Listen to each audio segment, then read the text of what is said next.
Bonjour à tous. Donc, je me présente. Je suis professeure Lazli, directrice du Centre national de pharmacovigilance et de matériovigilance depuis maintenant une année. Et j'ai le plaisir aujourd'hui de vous parler de la réaction de ce centre algérien vis-à-vis des alertes sécurité, donc les alertes internationales de sécurité.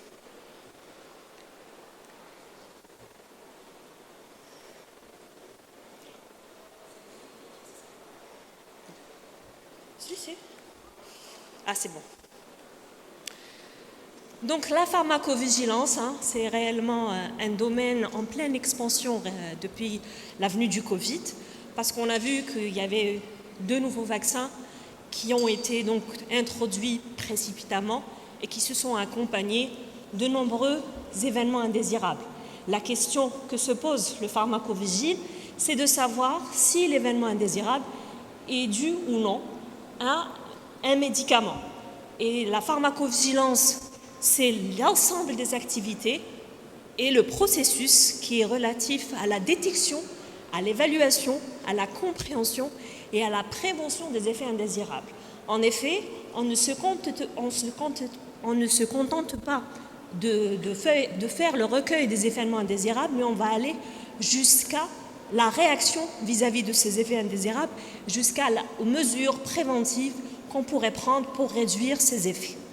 Donc elle englobe notamment la gestion des risques et la prévention des erreurs médicamenteuses. Ça aussi, c'est une notion qui a été rajoutée récemment dans la définition des produits ou des phénomènes nécessitant une pharmacovigilance. L'erreur médicamenteuse, qui peut impliquer différents spécialistes, différents professionnels de la santé. Ça va du médecin prescripteur au pharmacien, mais également, ça inclut également les infirmiers, mais aussi l'utilisateur. Donc il y a différentes sources d'erreurs qui peuvent être interceptées par ces différents professionnels. La pharmacovigilance aussi inclut la notion de diffusion d'informations sur le médicament. Elle inclut également l'action en faveur d'un usage rationnel des médicaments et la préparation aux situations de crise. Donc un effet indésirable, c'est tout effet non voulu, tout effet nocif et non voulu, et qui a quand même évolué ces derniers temps. Ça inclut maintenant et les effets qui apparaissent, mais aussi le risque d'effet qui peut être généré suite à différentes situations, notamment, comme je vous l'ai dit, les erreurs médicamenteuses, le mésusage, le syndrome de sevrage, l'utilisation abusive, les défauts de qualité, la contrefaçon, et voilà, toutes ces situations-là, même si il n'y a pas d'effet indésirable, elles peuvent être pourvoyeuses d'effets indésirables. Il y a aussi l'inefficacité thérapeutique aussi, qui est aussi maintenant, qui fait aussi partie du domaine de la pharmacovigilance. Sur le plan genèse de la pharmacovigilance, dans le monde, on a pris conscience de l'intérêt de surveiller les événements indésirables des médicaments suite réellement à l'affaire de la thalidomide, qui était à l'époque, dans les années 50, utilisée comme hypnotique chez la femme enceinte. Ensuite, on a eu une explosion de cas de malformations congénitales consistant en des phocomélies. Donc il y a eu 12 000 cas de par le monde, 4 000 rien qu'en Australie. Donc ça a éclaté dans les années 60. En 1963, l'OMS a décidé qu'il devait y avoir un programme international de surveillance des effets indésirables. Donc pourquoi il est nécessaire de surveiller les médicaments comme ça après leur commercialisation?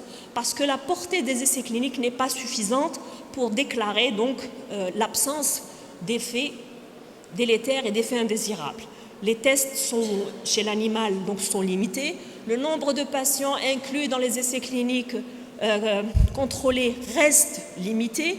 Les conditions sont standardisées, donc ça ne permet pas de voir et de visualiser l'effet du médicament dans les conditions réelles d'utilisation chez les populations particulières, comme chez les enfants, les personnes âgées, les femmes enceintes. On va maintenant passer à la pharmacovigilance internationale. Donc la pharmacovigilance n'est pas juste au niveau d'un pays. Il est important de mutualiser les efforts entre les pays pour avoir un résultat. Parce que quand un cas est rare, il faut vraiment voir sa fréquence à l'échelle donc mondiale. Et donc en termes d'organisation internationale, comme je vous l'ai dit, c'est l'OMS qui a pris les devants en 1963 et rendant obligatoire donc la collecte systématique d'informations sur les effets indésirables graves des médicaments au cours du développement et en particulier après que les médicaments soient mis sur le marché. Il y a eu la création du programme de l'OMS de surveillance internationale des médicaments, le PIDM, en 1968. Donc, initialement, ça avait commencé par 10 pays et actuellement, donc, on est en mars 2022, nous étions 151 membres qui avaient donc rejoint le PIDM. Et donc, il y avait également 21 membres qui attendaient de rejoindre ce programme.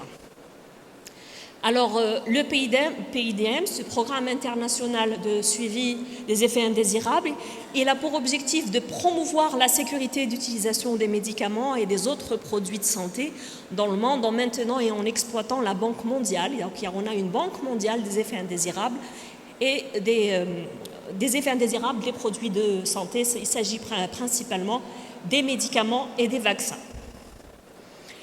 Donc l'objectif de ce programme également est de soutenir les pays membres dans leurs efforts de renforcement de l'évaluation clinique et pharmacologique des médicaments et d'encourager les pays à créer un système de collecte systématique et de partager l'information sur les événements indésirables observés pendant le développement des médicaments, mais surtout après leur commercialisation.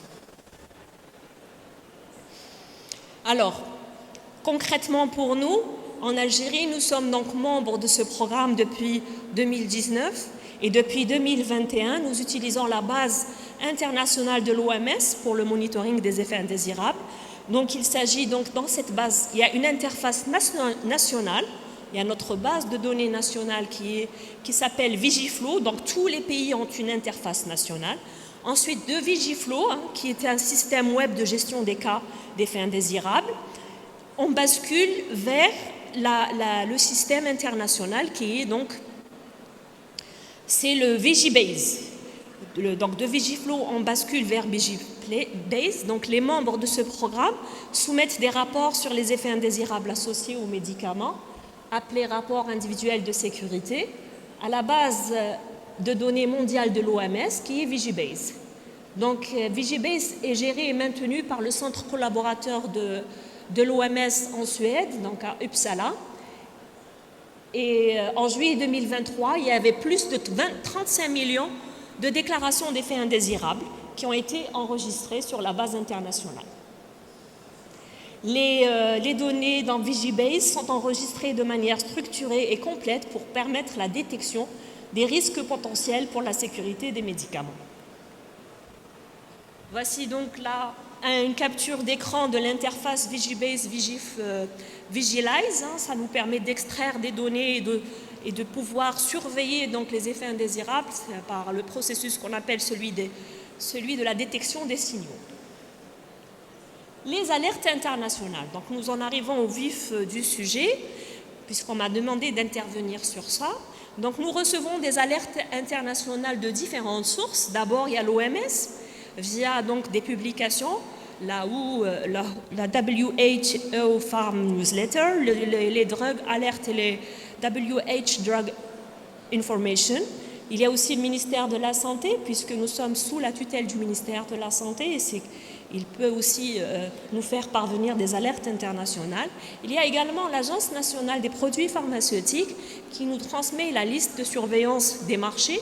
C'est une liste qui arrive d'une structure de l'OMS qui s'appelle donc GSMS, c'est le Global Surveillance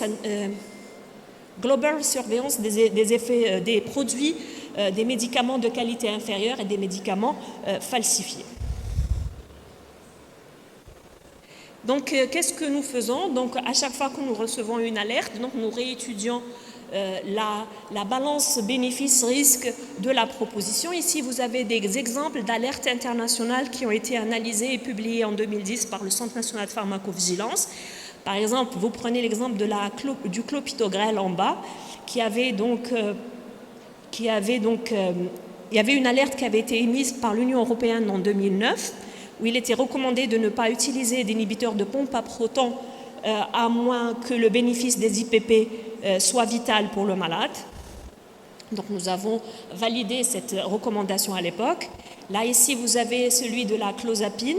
Donc il y a eu une alerte en 2010 qui émanait de la France et de la Malaisie, où il était donc nécessaire de surveiller donc la formule numération sanguine pour ce produit, parce qu'il y avait quand même un effet important d'agranulocytose au niveau de la France. Il y avait aussi la surveillance d'accidents d'hyperglycémie, de diabète sucré qui émanait de la Malaisie.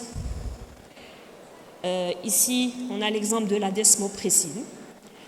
Les autres alertes internationales, donc c'est aussi les alertes de contrefaçon, les retraits d'un médicament au niveau de certains pays, la réévaluation du rapport bénéfice-risque et les mises en garde et recommandations d'utilisation. Donc à chaque fois, nous avons une procédure. Nous commençons d'abord par réétudier le cas à notre niveau et ensuite par solliciter donc les parties prenantes dans ce domaine. Ici, nous avons l'exemple du dextropropoxyphène. Donc, il y a eu retrait du marché à travers toute l'Europe en 2009 à cause du risque de surdosage toxique et mortel. Donc, après hésitation, l'Union européenne a décidé de retirer du marché. Et donc, l'Algérie a suivi donc, en émettant également la recommandation de retrait, en rédigeant un rapport au ministère de la Santé pour retirer le produit à cause de la fréquence élevée des événements indésirables type cardiaque, donc trouble du rythme cardiaque. Donc nous faisons donc les recherches bibliographiques pour confirmer les informations et puis nous faisons une réunion du comité ad hoc. Donc le Centre national de pharmacovigilance est doté d'un comité ad hoc qui implique généralement des cliniciens spécialistes du domaine thérapeutique en question, plus les autorités, à savoir donc le ministère de la Santé, les différents intervenants, que ce soit la PCH, l'Agence nationale des produits pharmaceutiques, et d'autres intervenants éventuellement en fonction des domaines, par exemple l'Institut Pasteur s'il s'agit de vaccins. Ici, c'est aussi une alerte concernant le célicoxib, donc concernant les recommandations d'utilisation, une dose de moins de 200 mg pendant 7 jours, donc exclusivement en rhumatologie. Nous avons donc aussi ici validé les recommandations qui ont été émises de par le monde. Ici, ça fait partie d'un des derniers produits que nous avons traités, donc l'acétate de cyprotérone et d'éthylène estradiol, le produit Diane 35, dans l'évaluation du rapport bénéfice-risque a été réétudié suite à la décision de l'Agence nationale, l'ANSM en France, de suspendre l'AMM du produit. Donc il y avait un effet grave de type thrombose qui a été réétudié et la conclusion c'est que la Diane 35 ne devait pas être utilisée comme contraceptif oral mais restait un médicament indispensable pour le traitement de l'acné accompagné de dystrophie ovarienne après un examen clinique minutieux et un bilan approprié afin d'éviter les risques d'effets indésirables. Maintenant, une autre actualité, c'est les produits à base de pseudoéphédrine actuellement. Donc il y a eu 2 risques qui ont été identifiés en France, le syndrome d'encéphalopathie postérieure réversible et le syndrome de vasoconstriction cérébrale réversible.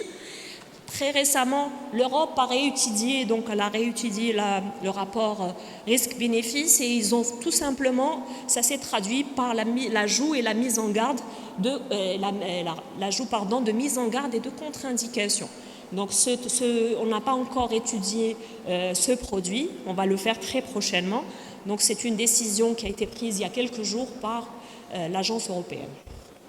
En dernier, je vais parler des alertes contrefaçon et des produits de qualité inférieure qui sont donc émises par l'OMS et qui nous parviennent via donc l'Agence nationale des produits pharmaceutiques. Donc, je vous donne des exemples. Cette année, on a eu des alertes concernant des sirops antitussifs contaminés par l'éthylène, le diéthylène glycol, présents dans de nombreuses régions du monde, notamment en Afrique subsaharienne. Et il y a eu aussi un sérum antirabique. Ce sont des exemples de produits qui auraient pu être présents sur notre marché.